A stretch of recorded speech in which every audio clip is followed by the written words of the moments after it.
With the big bullseye. Yeah, that's a sea break for the big wave. It's the big wave. Yeah, I don't have a big enough surfboard, so. Long has the word gol, G-O-L, log cabin. Did you know that there was a gang in the States called Log Cabin Republicans? Huh. Log Cabin Republicans. Huh? Supposed to be the original Republicans. You don't hear too much of them, huh? They threatened Bush last time around that they would vote Democrat if he didn't change something. I forget what it was. We only heard about them for about a week or so, and back down into their cave. Back down you go, under the carpet, right? Yeah. So what's new? Well, I think I finally figured out my homework assignment from a few weeks back. The missing you. Yes. So let me see if I'm right. Does it have anything to do with British English versus American English? Yeah. British hour, O-U-R, versus American O-R? Yeah. Okay. So it's words like armor, behavior, color, favorite, flavor, harbor, honor, humor, labor, neighbor, rumor, savior. And the message is? Well, let's see. I'm still working on that one. Well, if it's hour, and then or. Well, it's the you is disappearing. Can that be a message? Is that the message right there? Oh, no. You guys aren't going to be around much longer. That's what it's basically saying. Wow. That's pretty deep. And their public excuse, because I was a typesetter at one time, and you ask these silly questions, how come there's a pattern here? Well, what's going on here? They would say things like, oh, it's because we want to save on printing costs. Right. And all of the ink and all of the time putting in U's where they're not needed, saves a lot of money. I'm sure you didn't buy that one for too long, huh? No.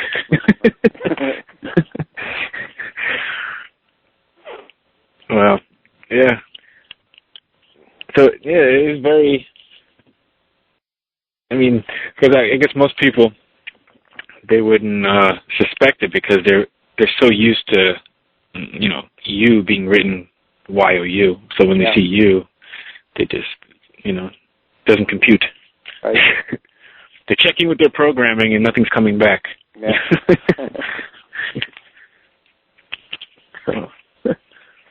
That's the little games they play with languaging, and I suspect they all kind of sit around a hot stove in the cave at night, have a beer, and laugh. Oh man, You got them again. We haven't got a clue. Clueless. Yeah. Yep. And so I caught probably 5 minutes of the Oscars just so I could remember what you were saying. The butler. Yeah. How everyone's so happy. So I was like looking at these people as, okay, these are the guys that are getting the the Propagandist of the Year award or something, right? Yeah. This is the B Actors Award. A actors make it as presenters of news broadcasts. Oh wow. Yeah. Huh. These guys get a lot more rehearsal and practice and stuff like that, whereas the actors on the news, they got to make it look like it's real every day with new stuff. Right. Yeah, I've been in a couple of those studios, and when I was in college, and I met, it was her name, Kaidi Tong, or Kaidi Chung, whatever her name is, a pretty famous one, New York City. And I remember one of the producers of the show, he was giving us a tour, and one of the students asked him, how come, the news is so violent all the time? Like, why, how come there's no good news? He's like, well, it's the old story, if it bleeds, it leads.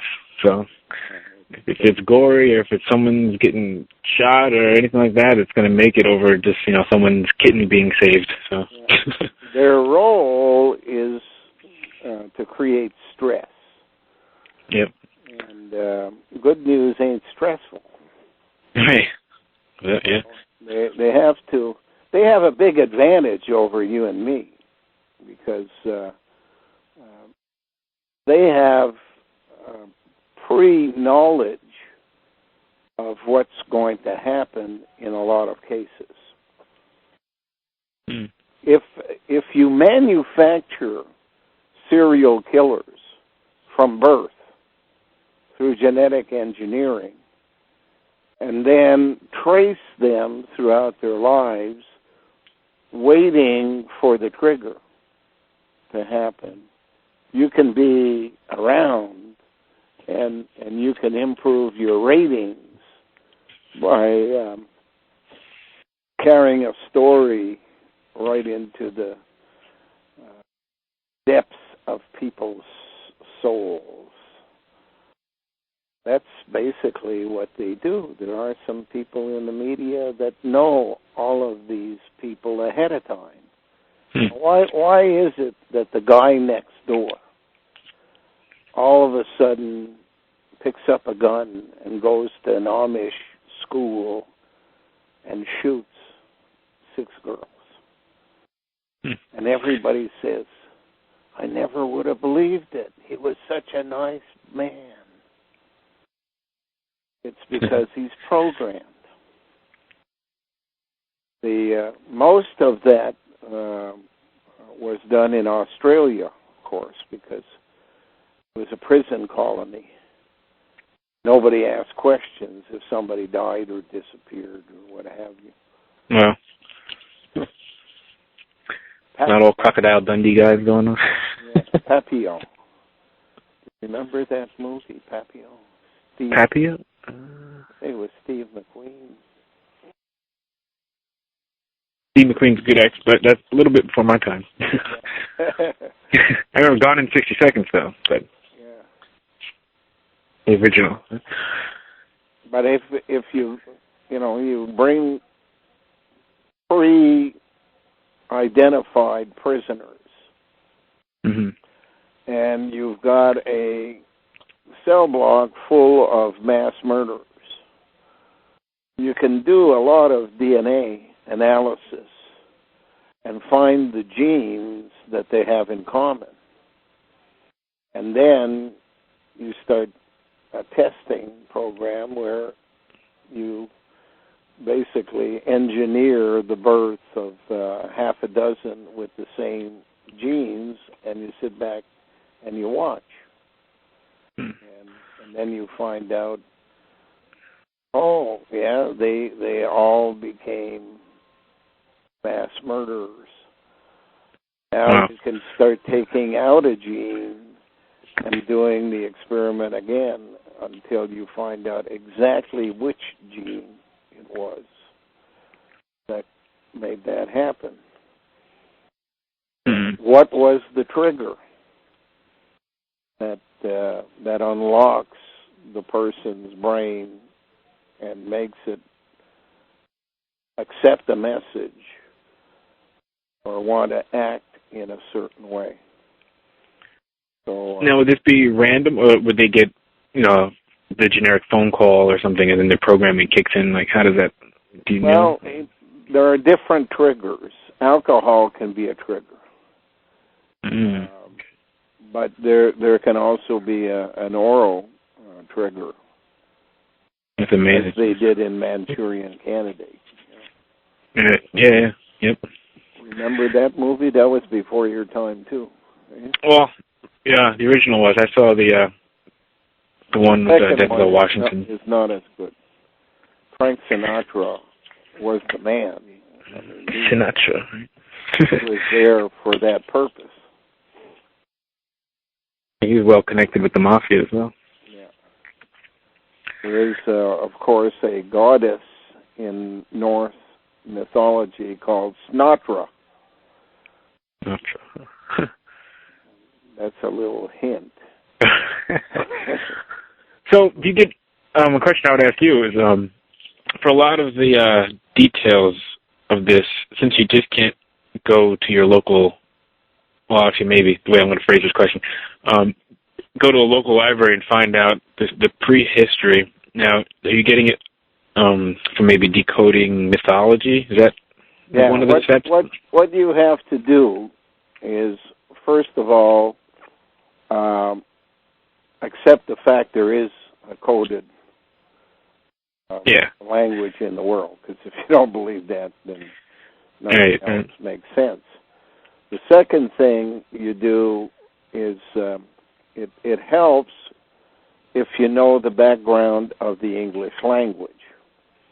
The fact that it's 65% French, and French is a derivative of Latin, and Latin comes from the Middle East. The language was Aramaic. Oh, okay. You basically grasp the concepts of what happened to the language on the way. Language, when I was a kid, Latin was used by pharmacists and doctors and priests and what have you because it was very precise. And when it said something, it left nothing to the imagination. French also is a very precise language. But English is just the opposite. English was made as the final language as a language of ambiguity. Language that would leave it up to the judge to make a judgment based on who you wanted to win the case.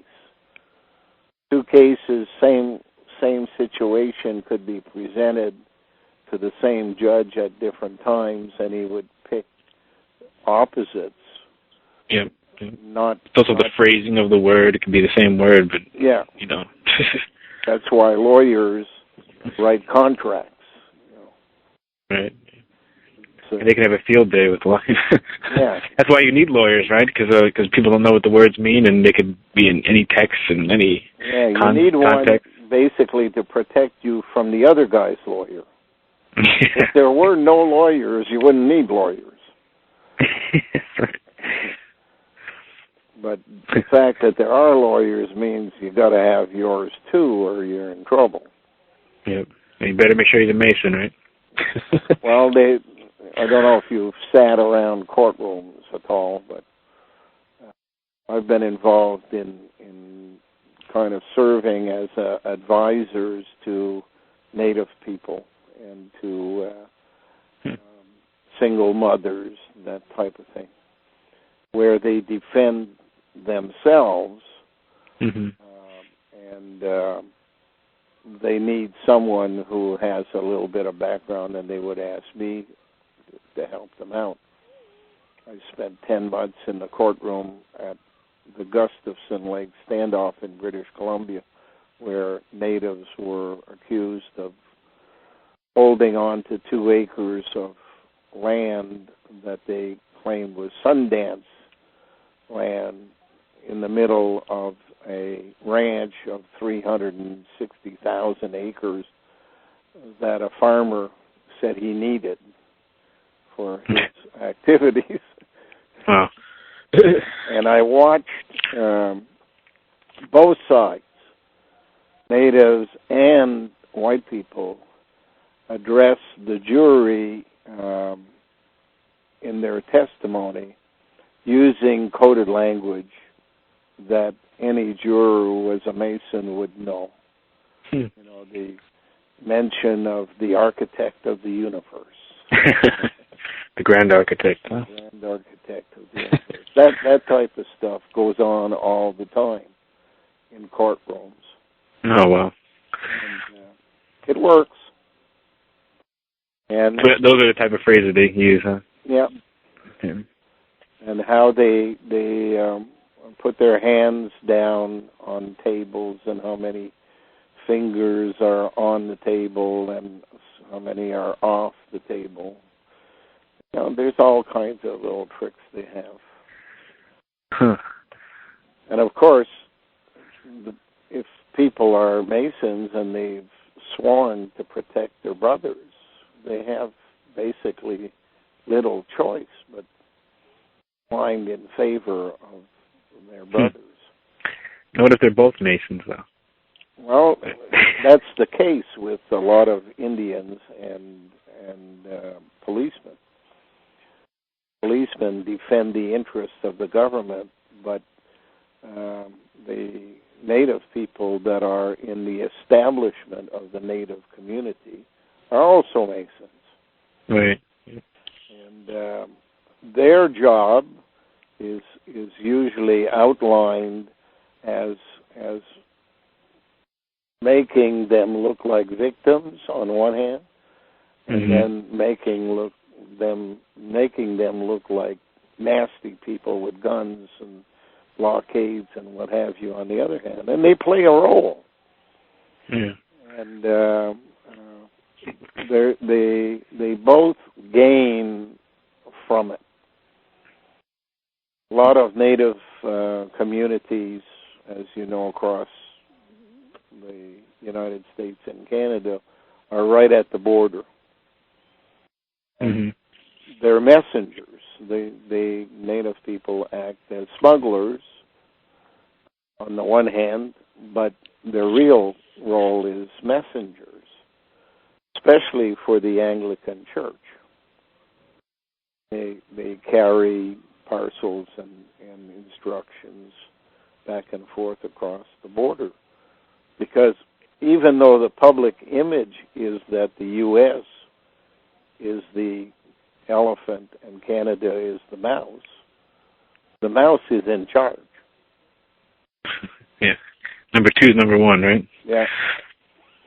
We receive instructions here via MI6 in England, and we pass those instructions on to the White House in different manners. When I was on Parliament Hill, there was a lady by the name of Maud Barlow, who was a non-governmental organization, protest movement type thing. She would go to Parliament Hill 2 or 3 times a week. And her husband owned the house in Kennebunkport, Maine, next to the Bushes. So that's how the communications was done in her case. Oh, okay. If you go back to World War II, the connection was the appointment of the chief of staff to the president was on the advice of Canadian spies. The president follows orders. You know, most people believe the president's in charge. Not in charge of anything. The president is there to do the public relations part. Right. Yep. The vice president is the one who's really in charge of the government. The senators are the jury. whether he's doing a good job or not, or whether they want to change the direction or not.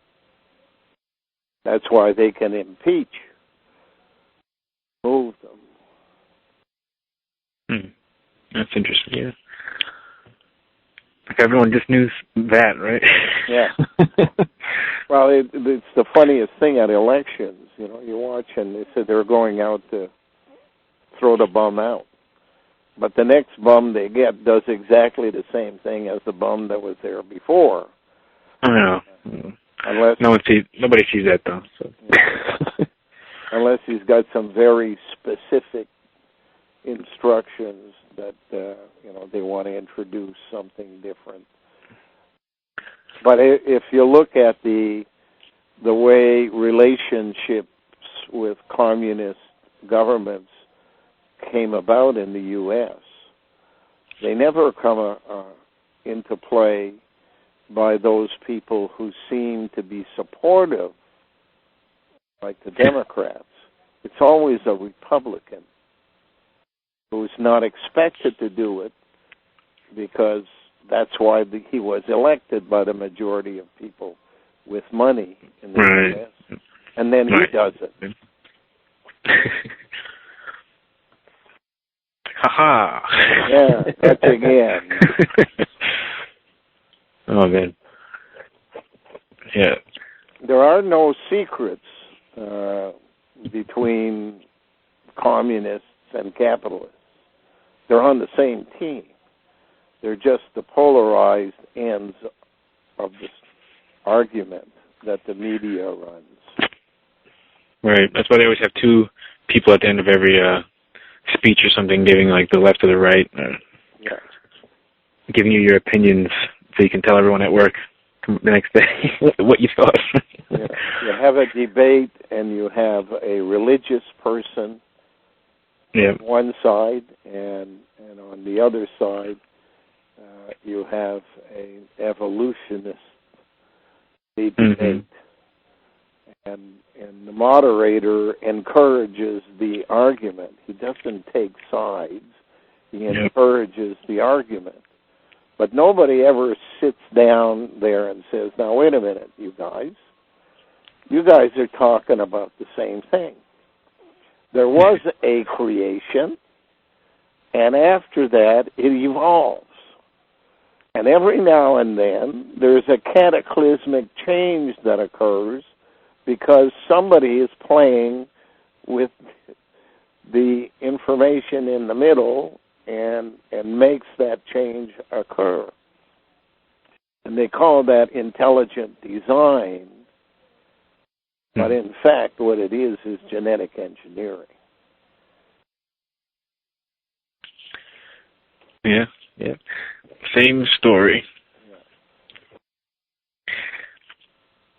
That's interesting.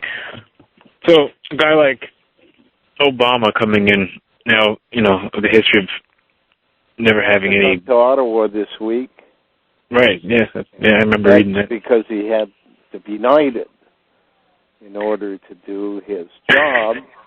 and of course, the person that knighted him has to be a queen of the system. And in Canada, we have a governor general who's Haitian, came to Canada during the Doc Duvalier years in Haiti. He's only about 40 years old. Of course, former journalist, worked for Radio Canada, and she's the right color, tan. Everybody in the future has to be tan.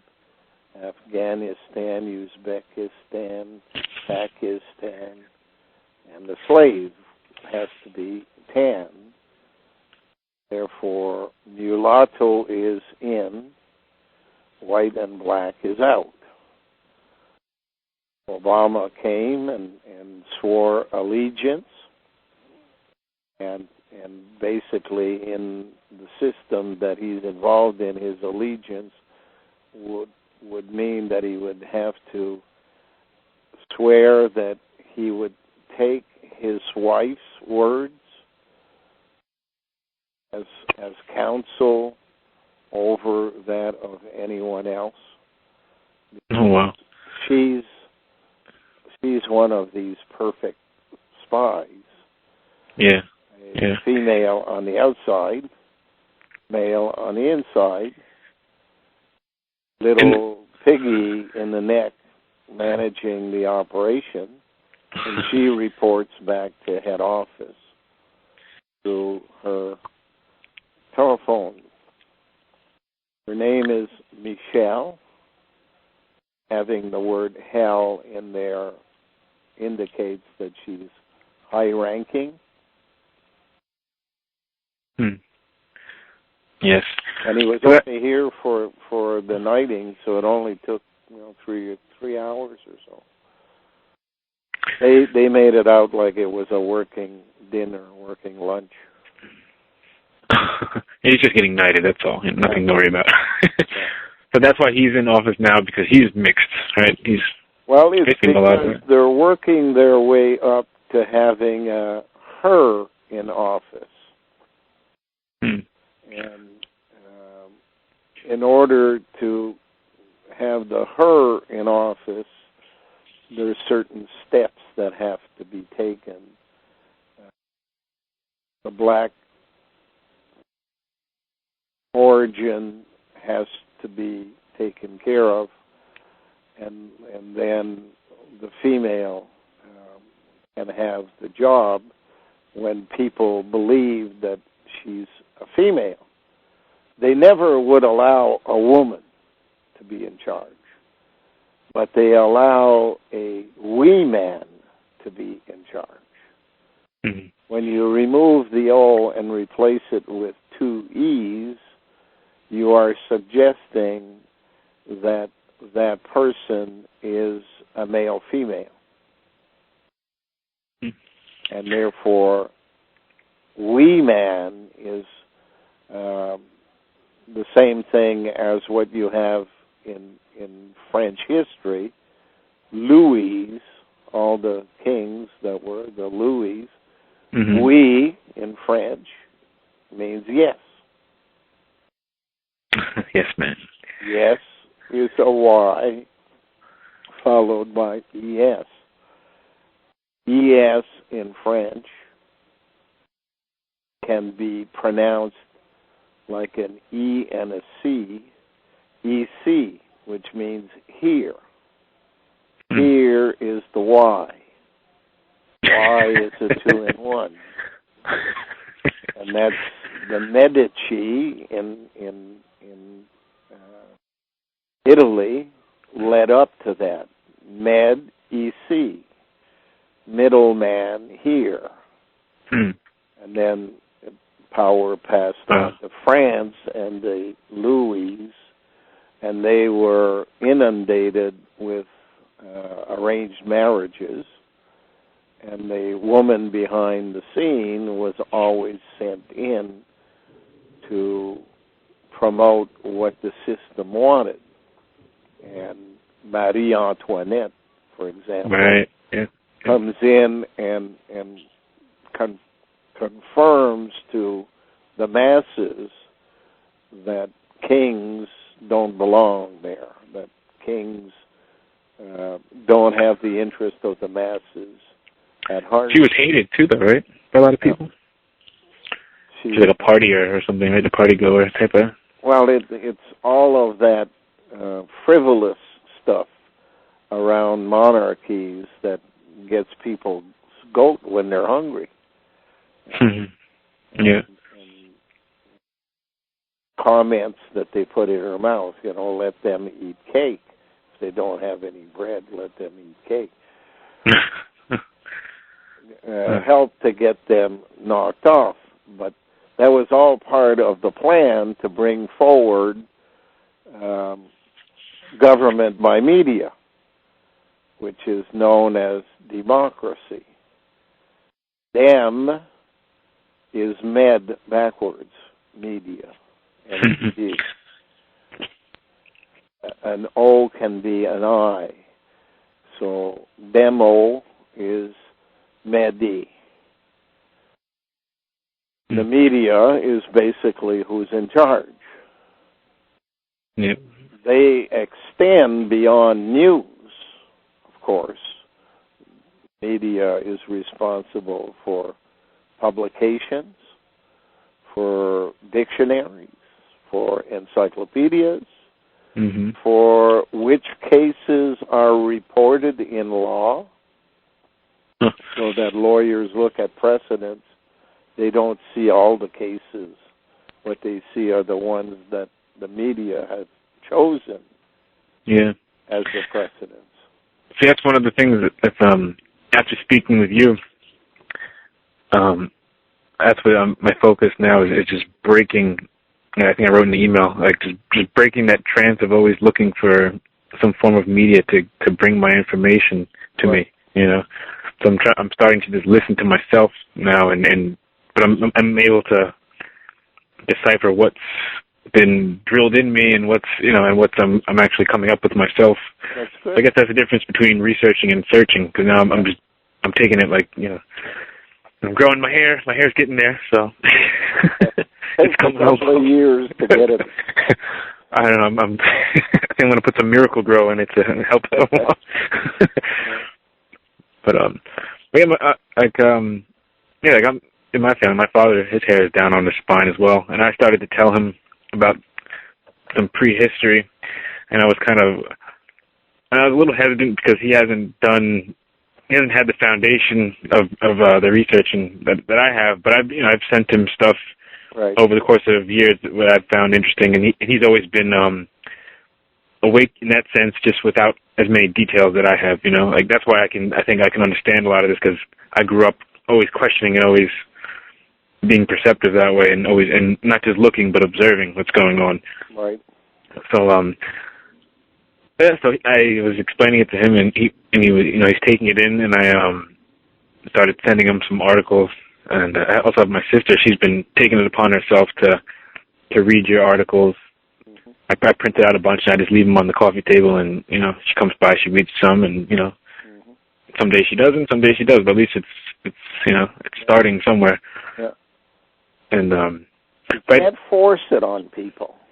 Right. It has to be voluntary, but you have to remember, if they don't even have a clue, they're not looking for it. So our responsibility, once we grasp the concept, is to tell everybody once, and if there's a sense that they want more, be available to answer their questions. Yep. That's all we can do, right? Yeah. You can't, and that way, make it your life to argue with people who are programmed. Right, yeah. I learned that in a tavern, Yeah. The drinking somehow brings it out of you, doesn't it? Yeah. Keeps the mouth going, I find. Yeah. I'll wake up the next day like, I should have just shut up. But, But I remember in another email you were saying, one of the first emails, or the first email, you were saying that my last name suggested a messenger from China or something like that? Silkus? Yeah.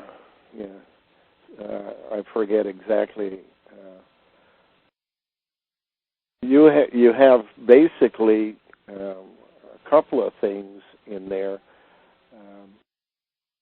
SI is also EC, which means here.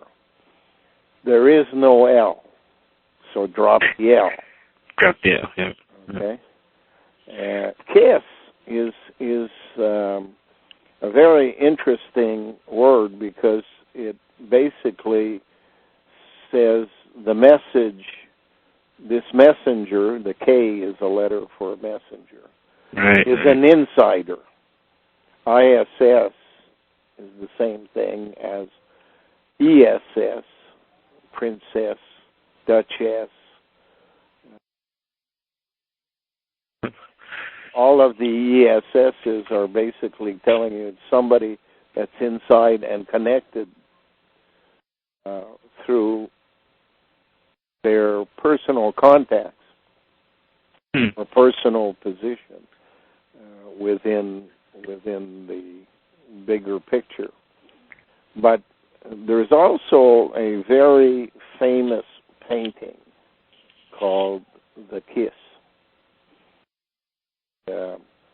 It's the picture of a man and a woman overlapping each other.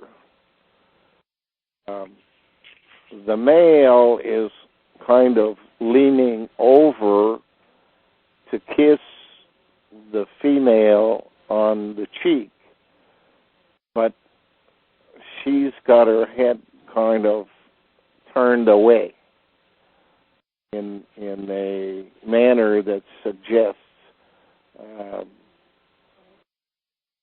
not going to be easy here. The prude, huh? and the symbology in that thing is that they have manufactured males and females as dual genders in the period of time since at least the time of the Persian Empire, if not before.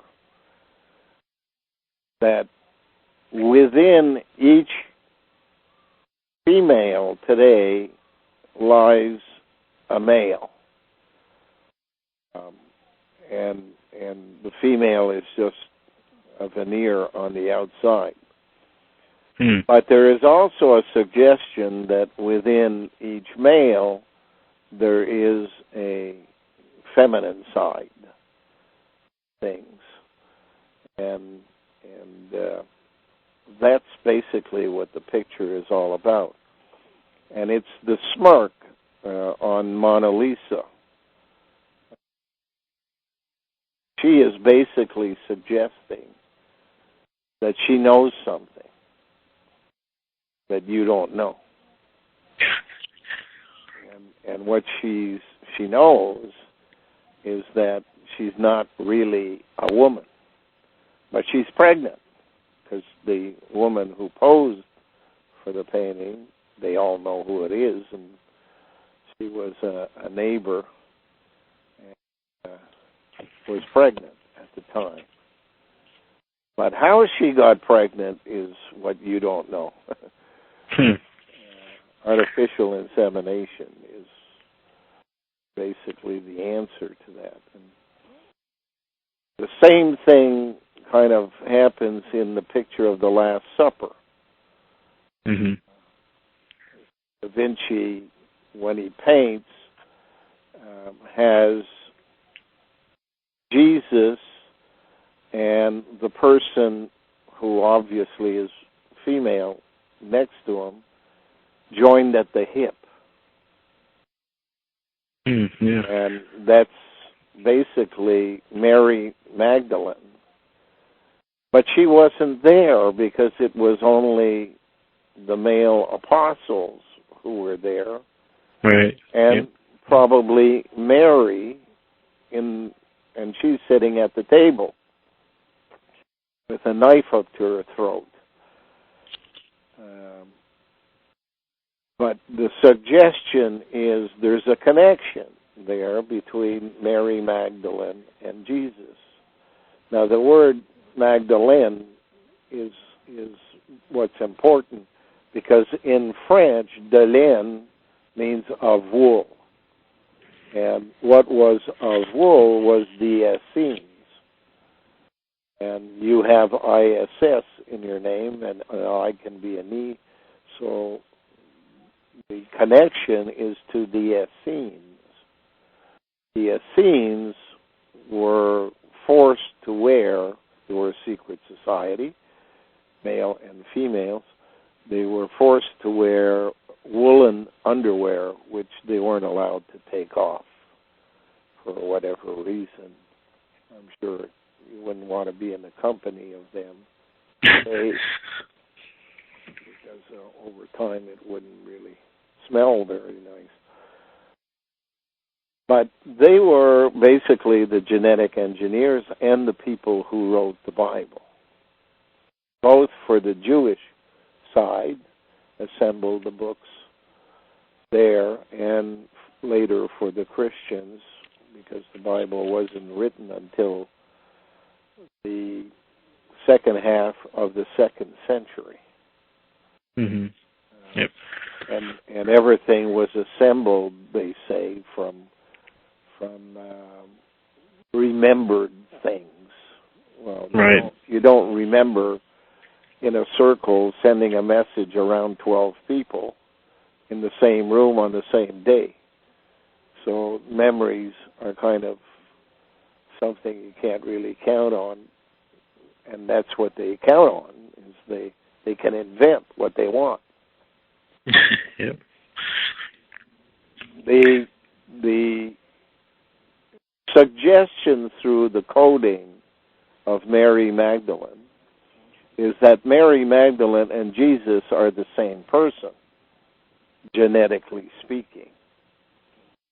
That Jesus lives as a male with a female inside.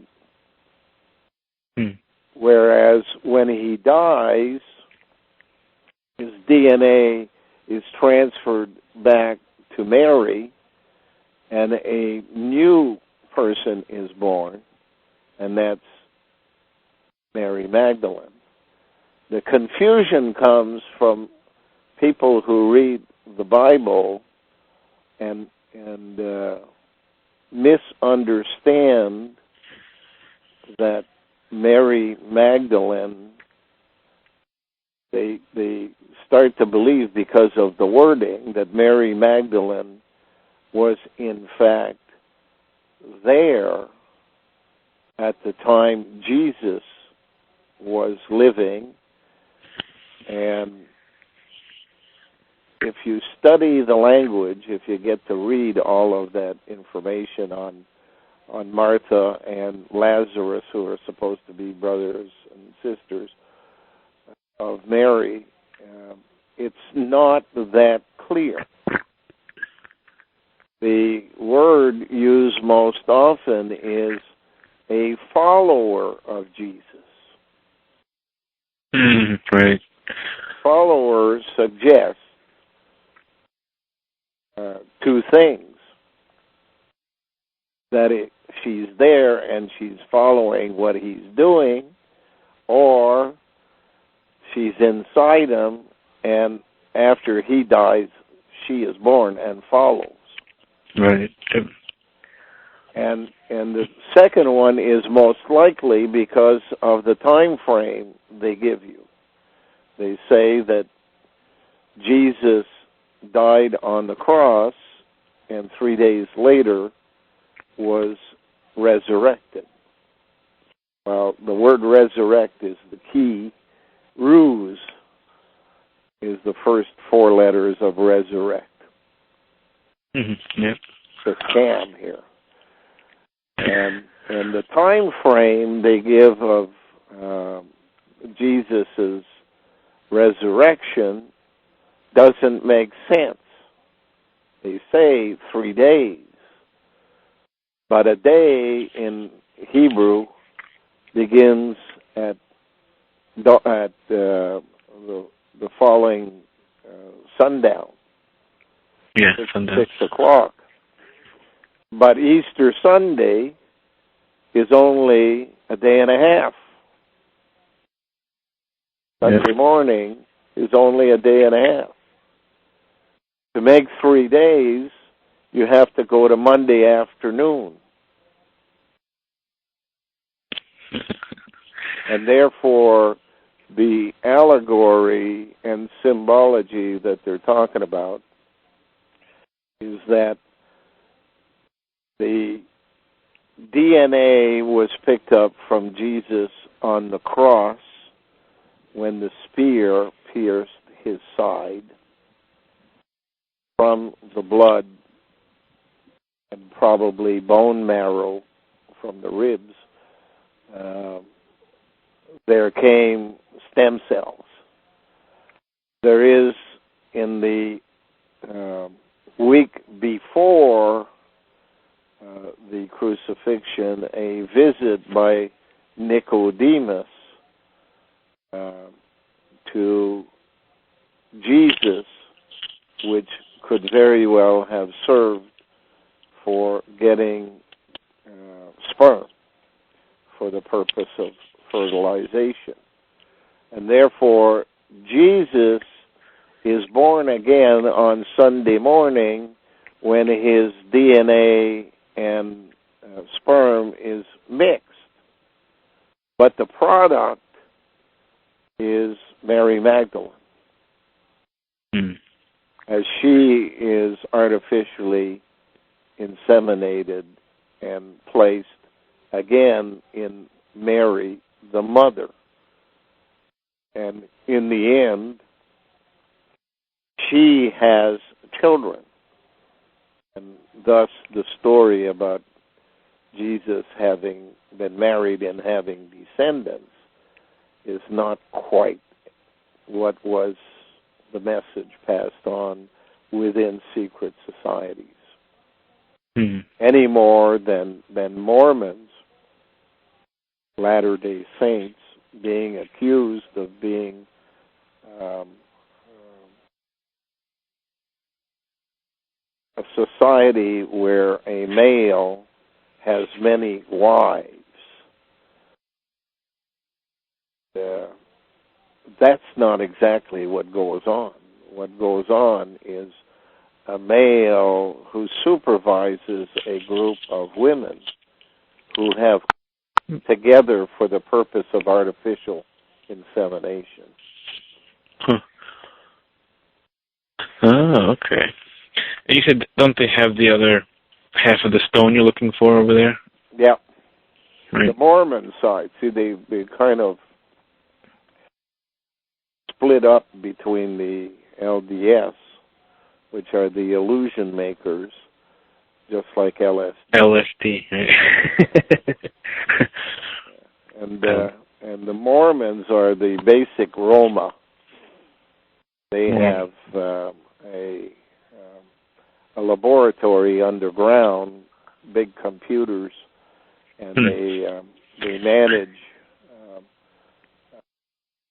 second names, surnames, because if you're going to be putting out into the marketplace an artificially manufactured person, and that person will have an impact upon the genetic makeup of 4 generations to come, you need to track where your people are.